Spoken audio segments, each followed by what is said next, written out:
이재명 더불어민주당 대표 이제 검찰 서울중앙지검에 나가야 되죠. 17일 날 나가야 됩니다. 그 분당에 백현동이 있는데요. 여기에 한국식품연구원이 있었습니다. 그래서 땅이 그렇게 넓은 곳인데 식품연구원이 굳이 그 분당에 있을 필요가 있느냐. 식품연구원이면 뭐 지역 어디 적당한 곳으로 내려가도 되지 않겠느냐.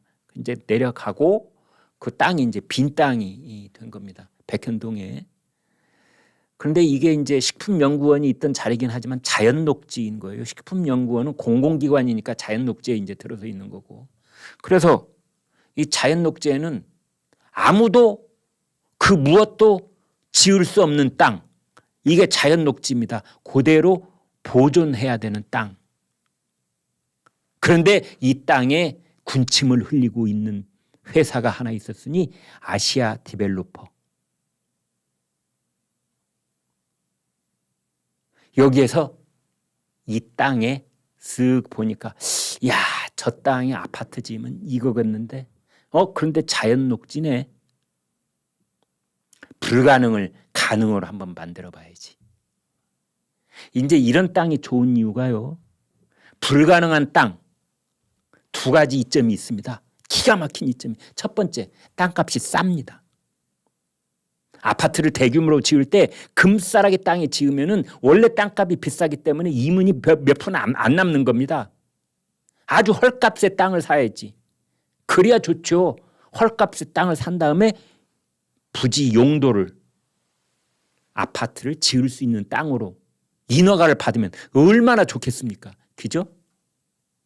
두 번째, 이런 불가능한 땅이어야만 경쟁자가 없는 겁니다.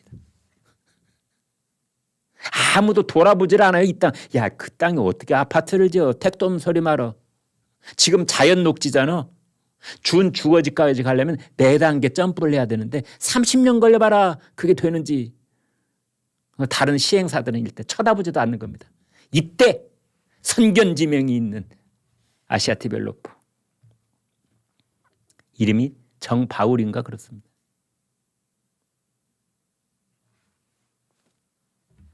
내가 해보겠다. 이제 그래가지고 성남시에 부지 용도 변경 계속 민원을 넣는데 늘 때마다 빠꾸, 늘 때마다 빠꾸, 늘 때마다 빠꾸. 4번인가 당했다죠. 그랬다가 한 사람을 딱 영입을 합니다. 영입을. 이재명이 성남시장에 출마했을 때 선거대책본부장을 맡았던 사람.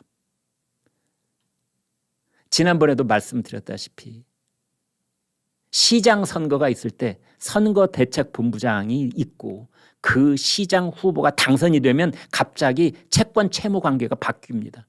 선거대책본부장 했던 사람이 채권자가 되는 거고 당선된 시장이 채무자가 되는 거예요. 이 시장 그동안 잘 있었는감? 야, 시장실 좋네.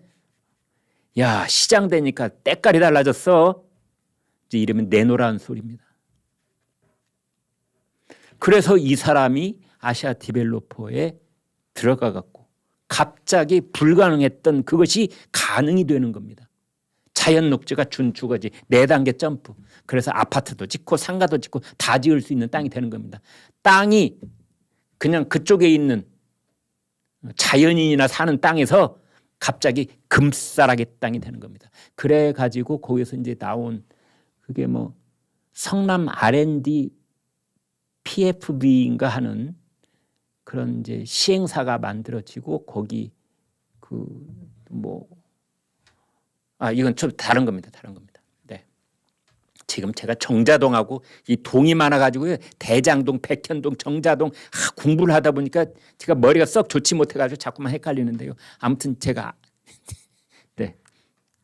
이제 백현동입니다. 그래서 뭐 토지 용도 변경을 이재명은 국토부에서 하라고 그랬다. 성남시가 하라고 한 게 아니다. 뭐 이러고 있는데 국토부에서는 무슨 소리를 우리가 준 공문 다시 한번 봐봐. 거기에 이 토지 용도 변경은 성남시의 권한이라고 우리가 분명히 다시 한번 얘기했잖아. 지금 이제 이런 상황이거든요. 그리고 검찰은 그 부지 용도 변경이 당시 성남시장이 최종 의결권자였다. 이제 이런 겁니다. 그래서 이제 그것과 관련해 가지고 네, 저기 오라는 거죠. 중앙지검의 소환을 받아라. 이제 이런 겁니다. 이렇게 보시면 되겠습니다. 지금 이제 이재명 대표한테 사법 절차의 그 로드맵이 있는데요. 하나는 17일 날 소환장 받았으니까 이제 서울중앙지검에 가서 조사를 받아야 되고, 그 다음에 22일 날, 8월 22일 날 지난번에 연기가 됐던 이화영 재판이 있습니다. 이화영 경기 평화부지사 재판. 이게 어마어마하게 중요한 재판입니다. 왜냐하면 지난번에는 변호사가 나 못해 먹겠다고 그러고 그냥 사임계 내고 도망가 버렸잖아요. 이제 이번에는 재판을 하는데 김성태가 증인으로 나오죠. 그다음에 안부수라고 아태평화협, 그러니까 대북 사업을 할 때 중간다리 역할을 했던 아태평화협, 아시아태평양 평화협회 그 회장 안부수라는 사람이 나와가지고 이제 증언하는데, 이 모든 증언들이 이재명의 명치끝을 향해 가는 칼끝이 되는 겁니다. 명치를 향해 가는 칼끝이. 그래서 17일 검찰 소환, 22일 이화영 재판, 이게 너무너무 중요한데요. 그러면 이재명의 사법 리스크, 사법 절차의 그 로드맵 다른 한편은 어떻게 되느냐, 이렇게 되는 겁니다. 소환장 받았죠?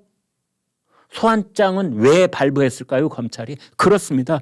구속영장 신청하려고 하는 겁니다. 소환장 맨 위에 소환장, 그 다음에 구속영장. 국회가 열리고 있으면 구속영장은 법원을 한번 갔다 와서 뭐가 된다? 체포동의안이 되는 겁니다. 국회의원이 아닌 사람은 체포동의안이 필요가 없는데, 국회의원, 현재 국회의원 회기 중에는 체포동의안이 필요한 겁니다. 그래서 소환장, 구속영장, 체포동의안.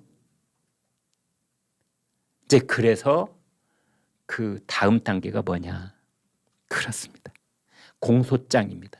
재판에 넘기는 것. 공소장.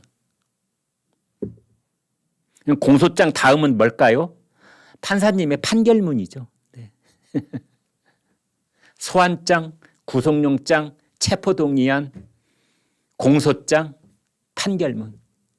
이런 게 기다리고 있습니다. 빠르면 1심 재판이 금년 안에 나올 수도 있다, 뭐 이런 얘기도 있습니다. 지금 이재명한테 공직선거법 위반이 걸려 있죠. 왜? 성남도시개발공사 김문기 차장 모른다고 했다가 이거 허위사실 거짓말한 걸로 돼서 그거 하나 있죠. 대장동 유래신도시 성남FC 이 재판 하나 있죠. 그다음에 지금 얘기해드린 백현동 있죠. 그다음에 정자동에 호텔을 지었는데 그 정자동 호텔 건으로도 지금 하나가 걸려 있습니다. 그다음에 대북송금. 내가 딱 따져보니까 7가지쯤 되네요. 허위사실 공직선거법 위반, 대장동 걸려있죠. 유래신도시 걸려있죠. 성남FC 걸려있죠. 대북송금 걸려있죠. 백현동 걸려있죠. 정자동 호텔 건 걸려있죠. 7가지. 7가지 중에 뭐가 맨 먼저 지금 1심 판결이 나올까요? 아마도 내년 그 총선 이전에는 나오지 않을까 이렇게 보여집니다. 그런데 이재명 대표가 페이스북에 국가폭력 이렇게 올렸어요. 국가폭력.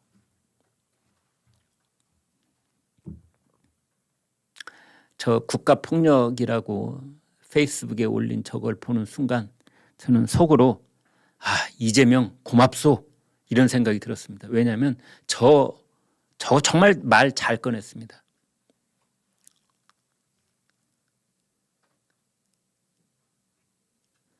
여러분, 저 말이요, 근대국가 형성 과정에서 매우 중요한 개념입니다. 이재명 씨가 저걸 알고 저런 말을 썼는지 모르고 썼는지 유식함이 드러났는지 무식함이 탄로났는지 여러분이 판단해 보십시오. 얼치기 무식쟁이인지 아니면 이 사람도 글 줄 게나 읽기는 읽었네 그런 뜻인지 한번 보십시오. 국가폭력, 자기를 소환장을 보낸 검찰을 폭력 집단 뭐 이렇게 이제 국민들한테 코스프레를 하려고 쓴 말인 모양인데, 불법 시위가 벌어지고 있다. 그러면 그거를 진압을 해야 될 거 아닙니까? 그냥 가서 빨리 해산하시기 바랍니다. 민노총 지금 바리케이드를 치고 그다음에 쇠파이프를 흔들고 여기저기 뭐 타이어에 불을 붙이고 있는데 이러지 마시고 가족과 뭐가 기다리는 자식들이 기다리는 집으로 돌아가시기 바랍니다. 이렇게 진압이 됩니까? 진압이 됩니까? 방패로 밀어붙이거나 또 군봉으로 그 폭력을 일삼자를 제압을 해서 땅바닥에 눕히거나 이렇게 하는 것이 진압인 겁니다. 불법 시위 진압. 이게 뭐냐? 국가가 가진 공권력이라고 하는 겁니다. 공권력이라는 건 뭐냐? 공권력이라는 건 뭐냐? 아름다운 말 쓸 필요 없습니다. 근대 국가를 창시를 주장했던 그 학자들의 용어를 그대로 쓰면 되는 겁니다. 폭력을 제압하는 물리력, 이게 공권력인 겁니다. 말로 하는 것이 아니라 말 안 들으면 경찰들이 이거 쓰고 방패 들고 육모 방망이 들고 가서 제압하는 것, 땅바닥에 눕혀서 케이블 타이로 손 딱딱 묶어놓는 것.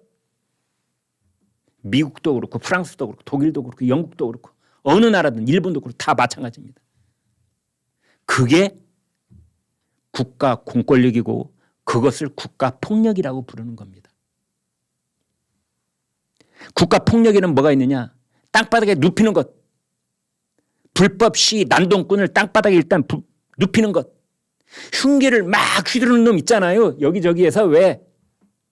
신림동에서 분당에서 흉기 휘두르는, 그러면 그 놈을 어떻게 합니까? 지금 흉기를 들고 휘두르고 있는 그 사람, 그대는 빨리 흉기를 내려놓고 천천히 경찰 앞으로 걸어오십시오. 이래 걸어오겠습니까? 가서 그냥 방망이로 무릎 정갱이를 후려쳐가지고 무릎을 꿇려야죠. 이게 공권력인 겁니다. 그때 경찰이 휘둘렀던 그 방망이, 이게 폭력입니까? 폭력 맞습니다. 이재명 대표가 말했던 국가폭력이란 그런 겁니다. 현행법을 제압하기도 하고 불법 시위를 저지르고 있는 현행범, 칼부림을 하고 있는 현행범, 그걸 제압하는 거, 이게 국가폭력인 겁니다. 신체를 구금하고 그래서 현행범을 체포해가지고 경찰서 유치장에 딱 일단 가둬놓는 것, 이 신체 구금. 재판을 통해서 국가가 가지고 있는 폭력을 가장 극단적으로 행사하는 것이 사형제입니다. 너는 우리 사회에서 같이 숨쉴 권리가 없어. 너는 우리 사회로부터 영원히 격리. 이게 사형제입니다. 우리나라는 사형제가 있는 나라입니다.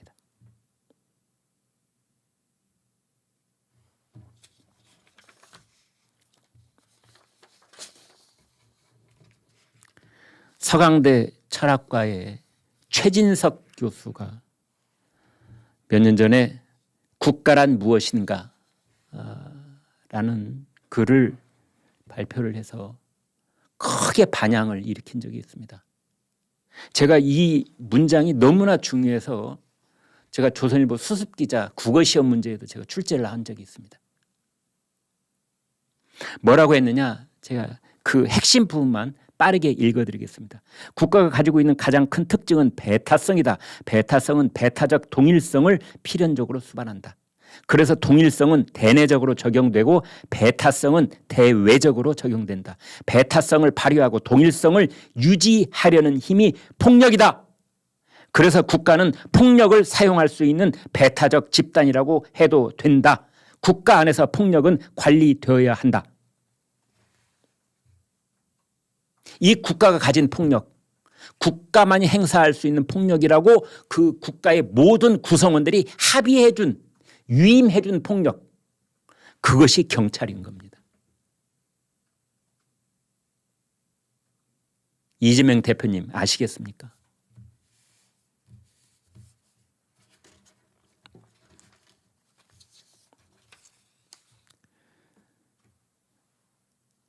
최악의 폭력은 국가폭력입니다. 최악의 카르텔은 검사 카르텔입니다. 뭐 이런 말을 또 이재명 대표가 했다는데요. 그러면 국가가 가진 폭력이라는 국가의 공권력, 이걸 대변하는 국가기관에는 뭐가 있을까요? 국정원도 있고 감사원도 있고 경찰도 있고 소방도 있고 환경부도 있고 식품위생과 관련해서 관련된 부서들도 있고 세관도 있고 뭐 마약 단속반도 있고 밀수 단속반도 있고 다 있지만 그 공권력의 정점에는 검찰이 있는 겁니다. 거기서 하다가 죄가 워낙 이렇게 커지면 사이즈가 커지면 다 검찰에 넘기지 않습니까? 그게 국가폭력입니다. 이재명 대표 아주 말 잘 꺼냈습니다. 이재명같이 7가지 혐의로 사법 리스크를 겪고 있고 어떤 것으로 먼저 쇠고랑을 찰지 모르는 사람, 그 사람을 잡아가라는 것이 바로 국가폭력인 겁니다. 자기 국가폭력이라고 턱 페이스북에다가 파란 바탕에다 국가폭력. 국가폭력이 그런 범법자들에게 저승사자 역할을 하는 겁니다. 그런데 뭐 무능한 정권이 위기에 빠질 때마다 검찰이 이재명 죽이기에 나섰다 그러는데 정말 지겹게 반복되는 정치적 희생양 코스프레라고 할 수가 있습니다. 그 이재명 대표 부인 김혜경 씨가 법인카드로 온갖 것 사 먹고 또 뭐 누구한테 밥도 사고 이랬는데 그 김혜경 씨, 이재명 부인 김혜경 씨의 수행 비서를 했던 사람이 배소현이라는 사람이 있습니다. 여성이지요. 5급 공무원이었는데 어제 판결이 나왔습니다. 유죄 판결을 받았습니다. 징역 10개월에 집행유예 2년. 유죄 판결을 받았는데 그래서 공범으로 수사를 받고 있는 김혜경 씨도 이제 불리한 것이다. 저 사건이 이재명한테까지 이제 연결이 될지는 두고 봐야 알겠는데요. 왜냐하면 그 집으로 들어간 모든 음식물을 김혜경 혼자 먹었을까? 뭐 이런 얘기도 있고 지금 그러지 않습니까? 이제 그러는데 그 공범이다 지금 이렇게 되어 있는데요. 공범이다.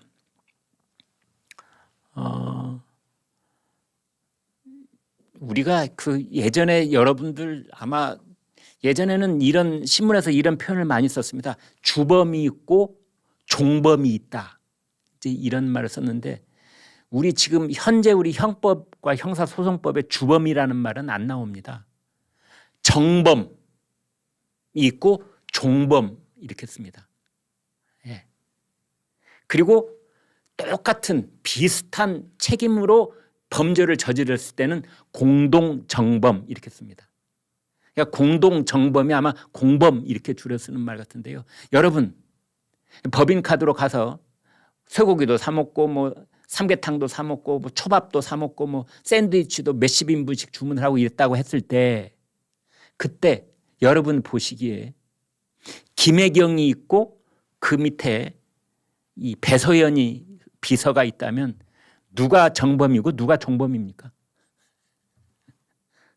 길 가는 초등학생한테 물어보세요. 누가 정범이고 누가 종범이냐?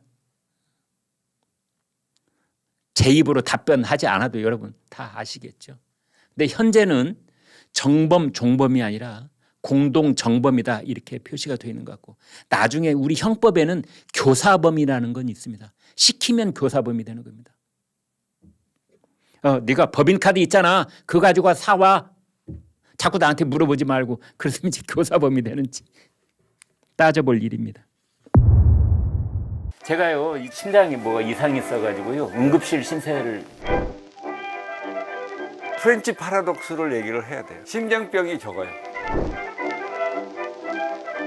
그 프랑스 사람들이 쓸데없는 얘기를 몇 시간씩 또 한다고. 밤 12시까지도 뭐 거기에 와인 한두 잔. 슬관하는 의학 박사. 이게 정말 또 이 방송 해야 돼 말해야 돼. 우리가 제대로 이 덱 찾아온 거 맞아? 술 못 먹는 제자 중에 하나가 안철수였어요. 석박사 지도. 안철수 의원 전화 좀 걸어봐. 아니 이 양반 여기 서가지고 이 시중들에